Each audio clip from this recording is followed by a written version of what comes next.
dili lang senior, dili lang PWD ang nadire. Unified ta sa mga message ani sa PPP. Ipaulio na si Tatay Digong. Tayong bayan mo'y nagising. Ang TAI kami naman signature campaign, so walang involved na politiko dito. Inisyatibo ito ng mga Duterte supporters na kung saan they will file a petition before the Supreme Court para aksyonan yung mga pending cases or habeas corpus petitions na nasa Supreme Court and to file another or a separate petition wherein i-attach namin yung signature ng mga tao na nag-participate sa campaign na ito. Kay kami Ay, naman, kami naman tayo. Hindi na tayo.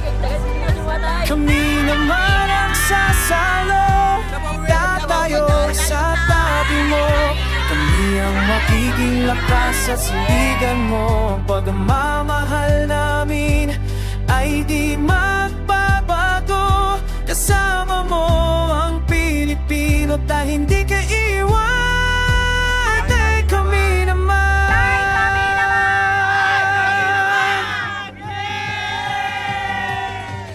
May mga turon kailangan namin lagi. Ay, kimingaw na minimo. Uli na. Handa kami sumunod. Si PRRD, 9 na buwan na nasa ICC at hanggang ngayon ang kanyang kaso doon ay hindi pa nako-confirm. Naisipan namin na magkaroon ng signature campaign upang magsama-sama ang lahat na nagmamahal at sumusuporta kay PRRD para ipahiwatig sa Supreme Court na hindi natin tinatanggap ang ganitong klaseng injustice.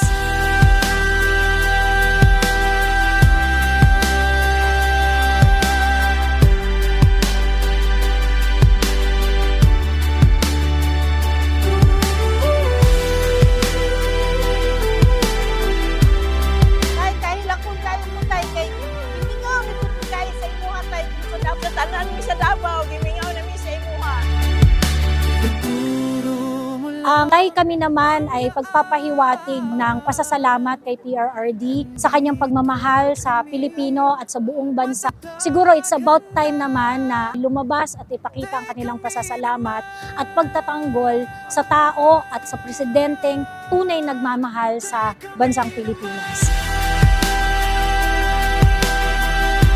Kaingan dito sa inyo na nalipay siya na sige gid sa pangamusta sa inyo. Mao gina balik-balikon gina niya everyday. Kamusta ang Davao City? Kamusta ang mga tao? Unta kohon makauli na siya. Salamat sa inyo tanan sa suporta ninyo kay PRD. Pakita gyud nato na masking daw unsay daw na sa tuwa di gyud ta mo bigay sa ila.